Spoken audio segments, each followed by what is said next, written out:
Hello everyone, welcome to Bambatha Manxiza TV. I'm here to update you of what was happening on July 99 namhlanje mhla 12 April 2026.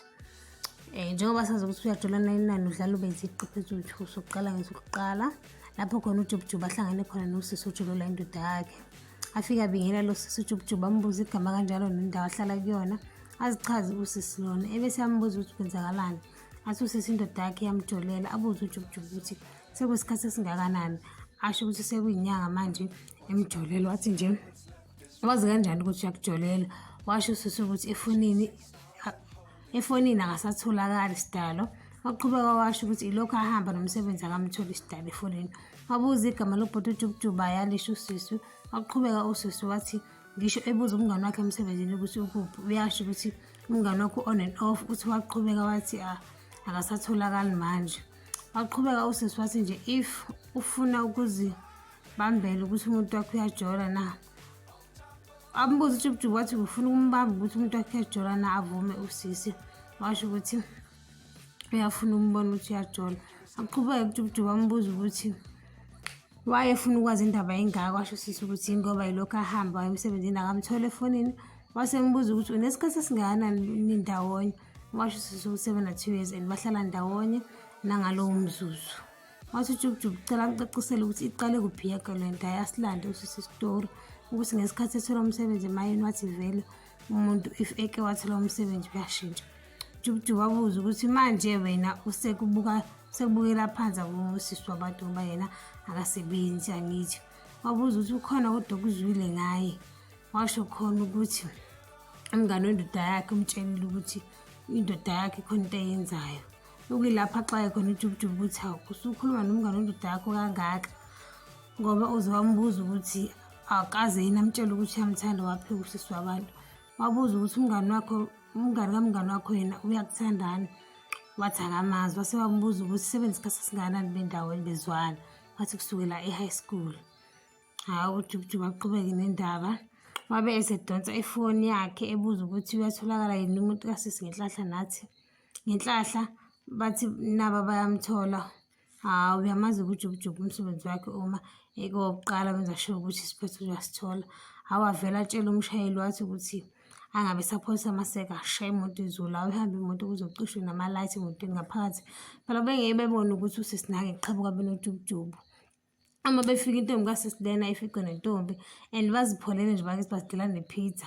Avele afike usisi lona uhamba noJubjuba abhonye indoda yakhe ithi yabaleka ziyibambe izigora zikaJubjuba. Usisi aphenduka entombini yomuntu wakhe.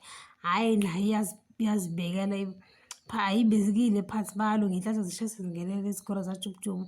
Waphumele ngaphandle esitolo ngoba befuna ukuxoxa kahle yonke into.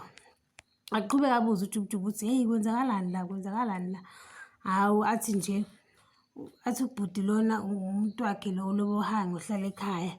Abuze iside chick ukuthi kanjani manje ngoba phela wena wathi uhlukene lobohangi. Hawu abhincize ubhuti washona le uJubjuba ulokhu ekhuza umlilo njalo kuyaliwa kancane. Ney'gora zikaJubjuba nkusamzi ababamba left and right. Nangu omunye ulahlekelwa isikhwama ufuna isikhwama lana. Nentombazane nkosami le ibanjwe nendoda ethi hayi bo wena uthe wahlukana nalona. Umfana nje naye akasazi ukuthi ukhuluma athini. Lokhu ethukile nje bayamshaya bayamhlanganyela le-side chick lokhu ethi wena uwenza isilima wena. Lapho uyashaya nolobohangi naye la ayibekile eceleni. Kuze kubuzakala ukuthi uyenzelani lento ngoba wena kuthiwa bewusingile. Umfana hhayi axake ukuthi kukhulunywa ngani. Abuze usisi ukuthi hawu wena nje wangihlukanisa nendoda yami yini manje usuthi usunendoda usunentombi yakho wena. Hawu ubhuti lona ambuza uJubjuba ukuthi hawu yini emtshefe belolobohangi. Bese yasho ukuthi ulobohangi embhedeni akamnelisi kanti lona embhedeni uyamnelisa. Hawu bese uJubjuba ekhuluma nolobohangi ukuthi hawu kanti wena yini ungamnelisi omunye umuntu embhedeni inani. Lapho lokhu ethule nje zikhona izinto angafuni ukuyikhuluma ey'ngayo lobohangi.